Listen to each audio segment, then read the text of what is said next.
ალო, ექიმის კაბინეტია? ექიმ მოკითხო. როგორ მოვიქცე? რაღაცის დაზუსტება მართლა.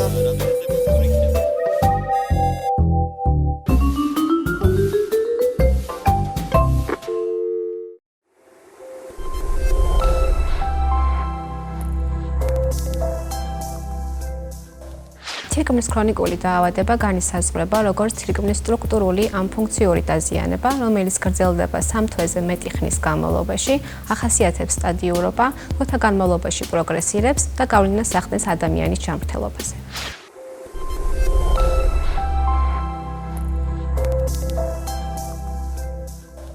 თირკმლის ქრონიკული დაავადება ადრეულ სტადიებზე მიმდინარეობს უსიმპტომოდ. სიმპტომების გამოვლენა იწყება დაავადების პროგრესირებასთან ერთად, უფრო მეტად მესამე B სტადიიდან ზემოთ. სიმპტომებიდან აღსანიშნავია შეშუპება, განსაკუთრებით ქვედა კიდურების, ზოგადი სისუსტე, დაღლილობა, უმადობა, მაღალი არაკონტროლირებადი არტერიული წნევა, გარდა ამისა შარდის რაოდენობასთან დაკავშირებული ცვლილებები.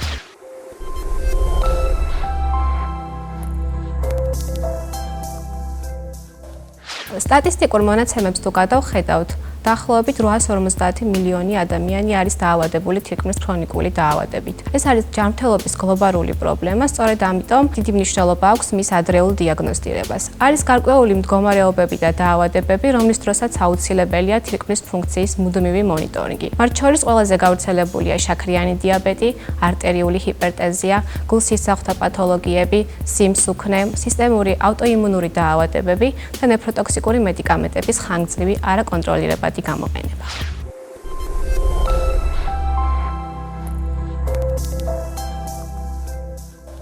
თირკმლის ქრონიკული დაავადების ადრეული დიაგნოსტირება მოიცავს 2 მარტივ, ყველასთვის ხელმისაწვდომ ლაბორატორიული მარკერის განსაზღვრას. ეს არის სისხლში აზოტოვანი ცვლის პროდუქტის კრეატინინის განსაზღვრას და შარდის საერთო ანალიზს.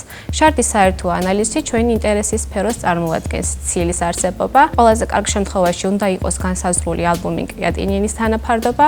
კონკრეტულად ალბუმინურია ერთ-ერთი პირველი სადიაგნოსტიკო ნიშანია თირკმლის ფუნქციური ჯანმრთელობის შესაფასებლად.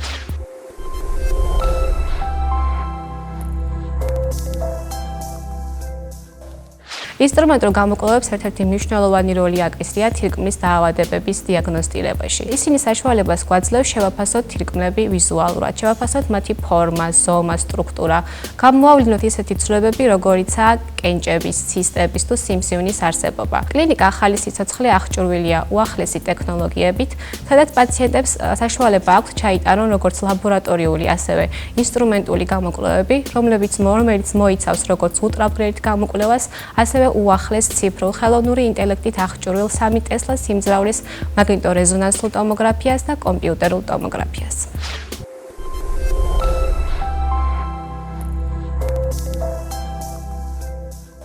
თირკმლის ქრონიკული დაავადების მკურნალობა უნდა დაიწყოს ცხოვრების წესის ცვლილებით, რაც მოიცავს თირკმლდამზოგავი დიეტის, შესაბამისი კვებითი რეკომენდაციების გათვალისწინებას, ზომიერ ფიზიკურ აქტივობას დაახლოებით მინიმუმ 150 წუთი კვირის განმავლობაში, სხეულის წონის კორექციას. კვლევებით დადასტურებულია, რომ მაღალი სხეულის მასით ინდექსი უშუალოდ დაკავშირებულია თირკმლის ქრონიკული დაავადების მაღალ პროგრესირებასთან და გარდა ამისა მავნე ჩვევებზე უარის თქმას.